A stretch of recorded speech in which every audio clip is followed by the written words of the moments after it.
আমি শ্রীরামপুর ব্রাঞ্চ থেকে আসছি। নাটকেও ঘর আমার। হ্যাঁ, কোকরাঝাড়ে আছি আমি। আমি গাড়ি দিয়ে আসছি। আজকে আমি এই যে বন্দর ব্যাংকের চেক দিবে কয়া আমি আসছি। এই যে চেক দিবে বলে কইছিল, চেক কত টাকা দিবে ওটা তো কই নাই। মনে কইছিল যে ওখানে যাও চেক দিয়ে দিবে, এমনটার কথা কই নাই। তারপরে এখানে আসিয়া দেখলাম এই যে 475 টাকার আমার একটা চেক দিয়ে দিল। আমার গাড়ি ভাড়া খরচা গেছে 1200 টাকা, 1200 টাকা খরচা গেছে আমার। তারপরে যে 475 টাকার আমার চেক দিল। এটা চেক আমার না দিলেও চললো, আর যদি হেমন্ত বিশ্ব শর্মা যদি লাগে এটা নিয়ে নে, আমাকে লাগে না। এরকম ঝুটা কি আমাকে দিস না। এখানে হেমন্ত বিশ্ব শর্মাকে দিয়ে দে। এটা যারা 15,000 টাকা লোন তুলছে ওরা 3,3800 টাকা পাইছে, আর আমি 25,000 লোন আসছিল আমার মাত্র চাইছে 450 টাকা। রানিং চলে আসলে ওই যে ওইটা কিস্তি শেষ হচ্ছে।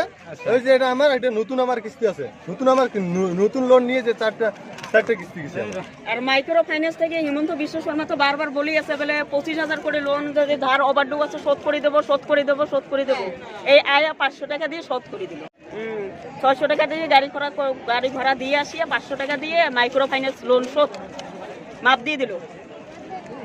নিয়ে রোদে এসে মাপ দিয়ে দিল। লোন ক্লিয়ার হওয়ার পিছতে আরো আমার লোন ক্লিয়ার হওয়ার পিছতে আরো তাহলে কত লাগে কেন বলে মাইক্রো ফাইন্যান্স মাপ এই যে দেখো, এই যে তো বারবার ভাষণ দিল মাইক্রো ফাইন্যান্স 25,000 ওই দিয়ে আগুলো মাপ করে দিল। লোন নেওয়া ছিল আমার, লোন